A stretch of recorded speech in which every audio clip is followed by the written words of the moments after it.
नमस्कार प्यारे दोस्तों, सभी आप अच्छे होंगे। और साथियों, आज हम चर्चा करेंगे एक बहुत ही महत्वपूर्ण अंतर्राष्ट्रीय राजनीति के टॉपिक जिसका नाम है वियतनाम संकट। वियतनाम संकट के बारे में आपको जानने की जरूरत है और थोड़ा समझने की जरूरत है। सबसे पहले तो भौगोलिक स्थिति देखते हैं वियतनाम की मेरे दोस्तों। वियतनाम दक्षिणी पूर्वी एशिया में स्थित है, चीन के निकट है। तो आप सभी लोग जानते हैं कि चीन के निकट इसकी सीमा पड़ती है।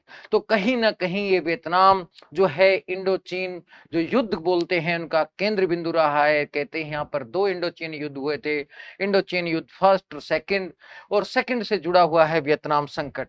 तो वियतनाम की जो भौगोलिक आकृति है वो लौकी की तरह है, जिसको आप घिया भी बोलते हैं, जिसकी कई सब्जियां और उत्पाद बनते हैं, रायता भी बनता है, बर्फी भी बनती है। घिया आपने कई बार सेवन भी किया होगा। तो वियतनाम की जो भौगोलिक स्थिति है मेरे दोस्तों, वो कुछ इस प्रकार की है, ये आपको समझ आ जाना चाहिए। वियतनाम जो था ये किस प्रकार से केंद्र बना वो आपको समझ आना चाहिए। सेकंड वर्ल्ड वार से पहले ये फ्रांसीसी उपनिवेश था। किसका उपनिवेश था? फ्रांस का। पहले ये फ्रांस का उपनिवेश था, लेकिन सेकंड वर्ल्ड वार के दौरान यहाँ पर जापानी सेनाओं का कब्जा हो गया था। एनसीईआरटी का समकालीन विश्व देखते हैं तो उसमें एक चित्र भी बना हुआ है जिसमें जापानी सेना झंडा फहराते हुए दिखाई दी है वियतनाम में। तो साथियों, ये आपको ध्यान रखना है कि ये मूलतः फ्रांस का उपनिवेश रहा है। जैसे भारत इंग्लैंड का उपनिवेश रहा था, ये फ्रांस का उपनिवेश रहा था। लेकिन सेकंड वर्ल्ड वार के दौरान यहाँ पर जापानी सेनाएं आ गई थी और फ्रांसीसी सेनाएं भाग गई थी। और लेकिन जैसे ही जापानी सेना पर भी हिरोशिमा नागासाकी पर परमाणु बम डाला तो जापानी सेनाएं भी यहाँ से पलायन करने के लिए बाध्य हो गई। लेकिन आसानी से फ्रांसी जापानी सेनाएं भागी नहीं थी। इसके लिए वहां के जो स्थानीय नेता थे, जो बेसिकली माओ के भी समर्थक थे, उन्होंने हो चिन मिन्ह ने अगस्त क्रांति की थी। हो चिन मिन्ह ने अगस्त क्रांति की थी। हो चिन मिन्ह ने क्या कौन सी क्रांति की थी? अगस्त क्रांति। तो ये आपको ध्यान रखना है कि अगस्त क्रांति किससे संबंधित है। अगस्त क्रांति भारत छोड़ो आंदोलन से संबंधित नहीं, आईआर में वियतनाम संकट से संबंधित है। ये बात आपको समझ आ जाना चाहिए। ठीक है मेरे दोस्तों, कहते हैं जैसे कार नेशन क्रांति पुर्तगाल से संबंधित थी। कार नेशन क्रांति किससे संबंधित थी? ये पुर्तगाल से संबंधित थी। इसी प्रकार वेलवेट क्रांति चेक स्लोवाक से संबंधित थी। उसी प्रकार से कहते हैं कि बेसिक रीजन है कि अगस्त क्रांति वियतनाम से जुड़ी हुई है, ये चेक स्लोवाक से थी। वेलवेट का मतलब है प्रेम पूर्वक अलगाव। वेलवेट का मतलब क्या होता है? प्रेम पूर्वक अलगाव। तो वास्तव में सोवियत संघ में भी वेलवेट क्रांति थी।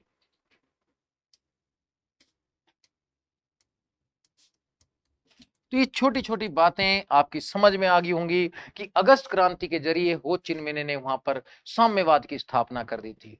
अब ये लाल रंग में रंग गया था वियतनाम, क्योंकि हो चिन मिन्ह माओ से तुंग से प्रभावित थे, उन्होंने यहाँ साम्यवाद किया। लेकिन जैसे ही यहाँ साम्यवाद आया तो अमेरिका को ये ना गुजरा गुजरा, क्योंकि आप जानते हैं कि सेकेंड वर्ल्ड वार के बाद शीत युद्ध शुरू हो गया था। दो महाशक्तियों, दो विचारधाराओं और दो सैनिक संगठनों में वैचारिक द्वंद की स्थिति आ गई थी। अमेरिका पूंजीवाद और नेटो का नेतृत्व कर रहा था, वहीं सोवियत संघ जो है साम्यवाद और वार्सा का नेतृत्व कर रहा था। और चूंकि चीन सोवियत संघ के गुट में था, इसलिए अमेरिका को लगा कि वास्तव में यहाँ पर अगर साम्यवाद आ गया तो धीरे धीरे पूरी एशिया में साम्यवाद आ जाएगा। इसलिए उसने फ्रांस से कहा कुछ कीजिए कि आप लंबे समय तक यहाँ पर कहीं ना कहीं शासक रहे हैं, आपने यहाँ शासन किया है। तो वास्तव में फ्रांस ने प्रयास किया और एक वास्तव में बार दो ही करके एक शासक थे जो यहाँ के राजा टाइप थे, उनको यहाँ पर शासक बना दिया दक्षिणी वियतनाम का। तो 1954 में इसका आधिकारिक विभाजन करके इसको दो भागों में बांट दिया, दक्षिणी वियतनाम और उत्तरी वियतनाम। अब उत्तरी वियतनाम पर तो नियंत्रण किसका था? हो चिन मिन्ह का था। इस हो चिन मिन्ह का नियंत्रण था। दक्षिणी वियतनाम पर यह बारदोई शासक प्रभावी था जो अमेरिका समर्थन में कार्य कर रहा था। कौन शासक था? बाओदाई भी कह देते हैं, यहाँ पर कई बार बारदोई या बाओदाई ये शासक बनाया गया। लेकिन प्रधानमंत्री बनाया गया जो था न्यू दिन्ह डायम। न्यू दिन्ह डायम ये प्रधानमंत्री बनाया गया, पीएम। और इस पीएम ने क्या किया? 1955 में इसको हटा दिया। 1955 में इसको हटा दिया। और स्वयं ही क्या बन गया, गणराज्य का राष्ट्रपति। ये 1955 में इसका राष्ट्रपति भी बन गया। यानी कि एक तरफ हो चिन मिन्ह का शासन था साम्यवादी, दूसरी जगह जगह न्यू दिनहे डायम का अमरीकी पूंजीवादी शासन था। तो वास्तव में ये स्थिति 1954 में बन गई। और उसके बाद क्या होता है दोस्तों, वो भी घटना आप सुनिए। वास्तव में जो उत्तरी वियतनाम था, हो चिन मिन्ह का शासन था। हो चिन मिन्ह तो वास्तव में सबको समाजवादी नीतियों के अनुरूप रोटी कपड़ा मकान की कहीं ना कहीं उपलब्धि करा रहा था। यहाँ की जनता भी खुशहाल थी, जनता का हो चिन मिन्ह से डायरेक्ट जुड़ाव भी था। लेकिन यहाँ पर ऐसा कोई भी प्रावधान नहीं था, बल्कि अमेरिकी कंपनियों का प्रभाव, अमेरिकी सेना का प्रभाव, अमेरिकी लोगों का प्रभाव था। इसलिए यहाँ की जनता खुश नहीं थी। अंततः यहाँ की जनता हो चिन मिन्ह के पास जाती है, हो चिन मिन्ह से कहती है कि भाई हमारे लिए भी कुछ करो। अंततः हो चिन मिन्ह क्या करते हैं कि दक्षिणी वियतनाम के लिए एक संगठन बनाते हैं 1960 में, वियतकांग। और कहते हैं जो भी वियतकांग संगठन से जुड़ेगा, वास्तव में उसे मैं सारी सुविधाएं उपलब्ध कराऊंगा, मैं उसे अपनी जनता का भाग मानूंगा। धीरे धीरे क्या होता है कि दक्षिणी वियतनाम की लगभग संपूर्ण जनता इस वियतकांग संगठन से जुड़ जाती है। ऐसी स्थिति आ जाती है कि वास्तव में यहाँ पर जो शासन है कार्यालयों तक सीमित रह जाता है, ऑफिसों तक सीमित रह जाता है। अंततः अमेरिका को सोचना पड़ता है कि वास्तव में कि ये क्या हो गया, किस तरीके से दक्षिणी वियतनाम का जो शासन है, जनता क्यों अलगाव हो रही है। तो अंततः अमेरिका फिर कोशिश करता है, एक नया प्लान बनाता है। और वो क्या करता है, यहाँ पर डोमिनो सिद्धांत पारित करके दक्षिणी वियतनाम में अपनी सेनाएं उतार देता है। डोमिनो सिद्धांत पारित करता है और अपनी सेनाएं उतार देता है। कौन से सिद्धांत के तहत? डोमिनो सिद्धांत के तहत। डोमिनो सिद्धांत के तहत यूएसए अपनी सेना भेज देता है। क्या भेज देता है? सेना। यहां पर सेना भेज देता है। तो फिर अंततः क्या होता है, जनता और सेना के बीच में संघर्ष होता है। जनता और सेना के बीच में ये संघर्ष होता है। लेकिन इस संघर्ष में अमेरिकी सेना विजय नहीं होती है, क्योंकि उत्तरी वियतनाम की जनता जो वास्तव में थी, यहाँ की पीपल्स आर्मी का गठन जो कर रखा था हो चिन मिन्ह में, वो गुरिल्ला पद्धति से संपन्न थी। अमेरिकी सैनिक डायरेक्ट युद्ध करने में की नीति अपनाते थे, लेकिन वो ना तो भौगोलिक स्थिति से विद्यमान वियतनाम की से जानकार थे, ना ही वहां की परिस्थितियों से जानकार थे। अंततः वहां अमेरिकी सेनाओं को मात खानी पड़ी और कहीं ना कहीं अनेक बार हार का सामना भी करना पड़ा। बहुत सारी घटनाएं भी हुई संघर्ष की। कुछ घटनाएं मैं सुनाते हुए आगे बढ़ता हूं मेरे दोस्तों। जैसे कुछ घटनाओं में आता है बेसिकली एक जो इंपॉर्टेंट पार्ट आता है, मैं आपको वो बताता हूं, टोकिन की खाड़ी की घटना। अब आपको ध्यान रखना है, कई बार क्वेश्चन पूछता है टोकिन खाड़ी की घटना कहां से संबंधित है, तो वियतनाम संकट से संबंधित है। मेरे दोस्तों ये बात क्लियर हो जाना चाहिए। जैसे पिग्स खाड़ी की घटना जो है वो क्यूबा संकट से संबंधित है, तो वैसे ही टोकिन खाड़ी की घटना ये वियतनाम संकट से संबंधित है। ये बेसिकली घटना घटित थी कब? 1964 में ये घटना घटित हुई थी। ये भी आपको ध्यान में रखना है, 2 अगस्त 1964 की घटना है मेरे दोस्तों। इसमें क्या हुआ था, इसमें बेसिकली अमेरिका के जो सेना थी उसने 3 जो नावें थी, टारपीडो थे वियतनाम के, उनको नष्ट किया था। 4 वियतनामियों को मार भी दिया था खुफिया रूप से, लेकिन उन्होंने स्वीकार नहीं किया था।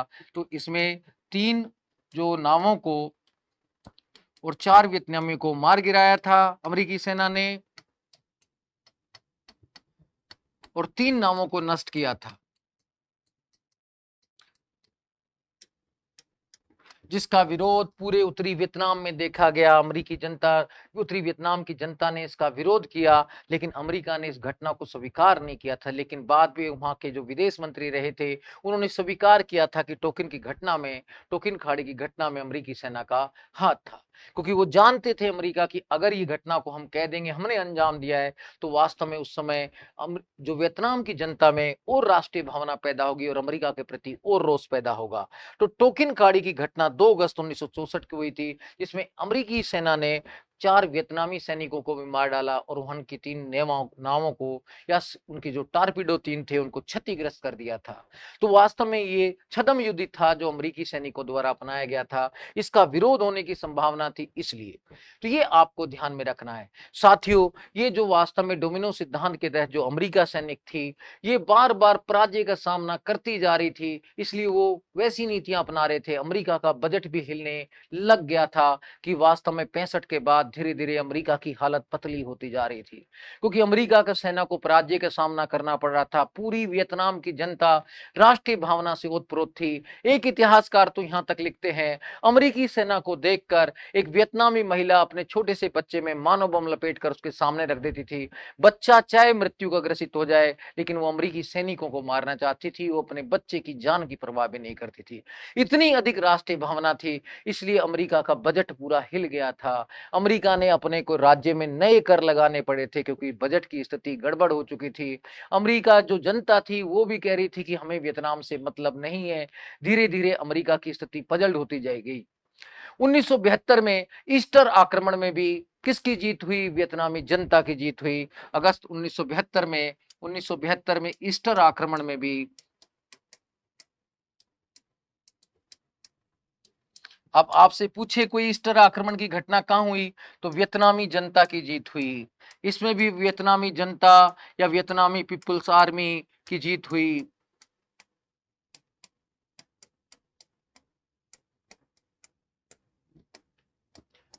1972 में ही 30 मार्च 1972 की क्वांग टू लड़ाई की शुरुआत हुई।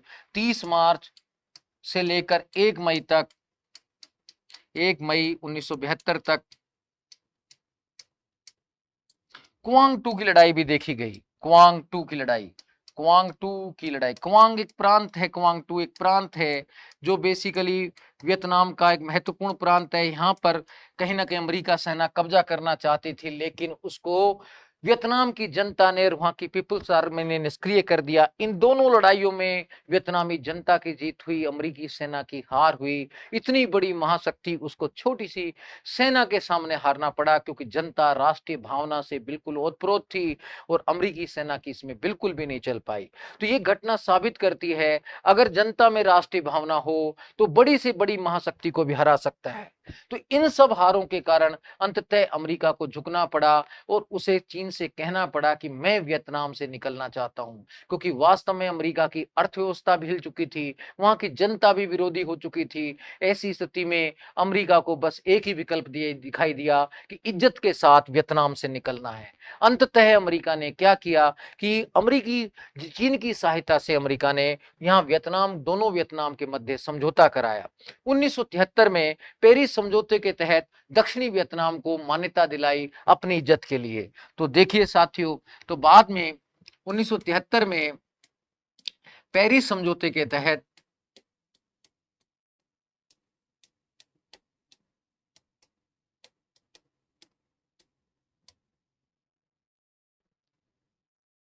अमेरिका ने चीन के समर्थन से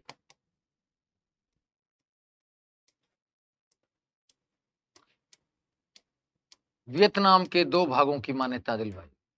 वियतनाम को 2 भागों में मान्यता दिलवाई।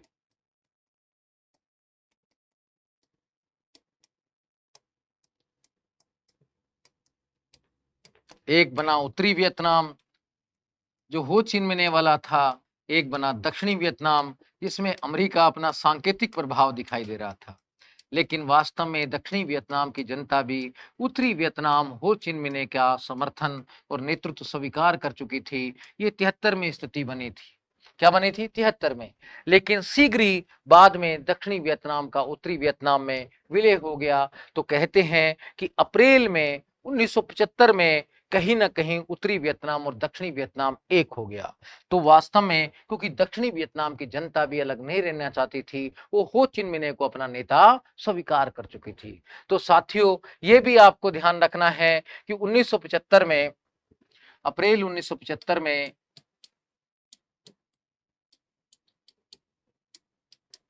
वियतनाम का एकीकरण हो गया।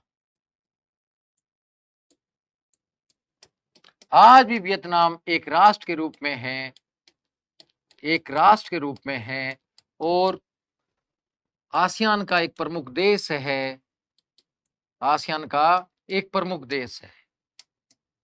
तो साथियों, इस घटना से ये हमें जानकारी मिलती है कि बेसिकली अगर जनता में राष्ट्रीय भावना है तो बड़ी से बड़ी महाशक्ति भी उसको नियंत्रित नहीं कर सकती।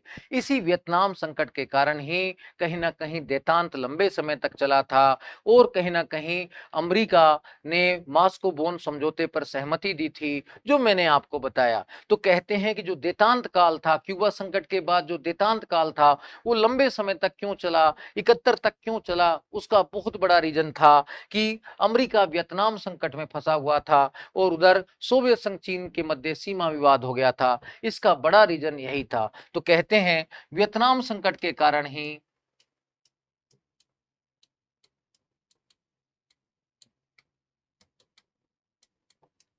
देतांत, देतांत का मतलब तनाव शिथिल्य, अंतरराष्ट्रीय राजनीति में तनाव कमी,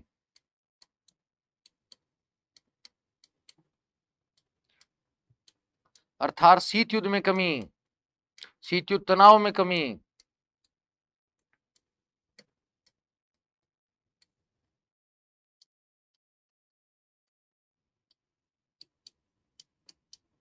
और मास्को बोन समझौता हुआ।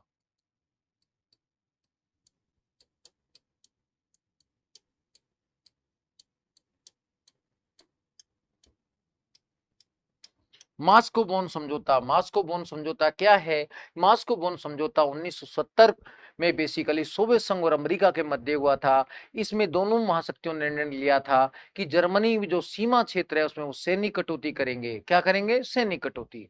तो वास्तव में देतांत के लंबे चलने में वियतनाम की महत्वपूर्ण भूमिका थी और वियतनाम आज पूरे विश्व की जनता को संदेश देता है कि वो अपने राष्ट्र के प्रति समर्पित रहें। अगर राष्ट्र के प्रति समर्पित रहेंगे तो उनका प्रभाव लंबे समय तक बना रहेगा, कोई भी महाशक्ति वहां दखल नहीं कर सकती है। तो कहते भी हैं जब सद्दाम इराक पर आक्रमण किया था अमेरिका ने 2003 में, तब सद्दाम हुसैन ने भी कहा था कि वास्तव में जब साइकिल चलाने वाले वियतनामी भी अमेरिकी महाशक्ति को चुनौती दे सकते हैं तो हम क्यों नहीं। तो वास्तव में इराक में अमेरिका सफल क्यों हो गया था? क्योंकि वहां की जनता में राष्ट्रीय भावना नहीं थी।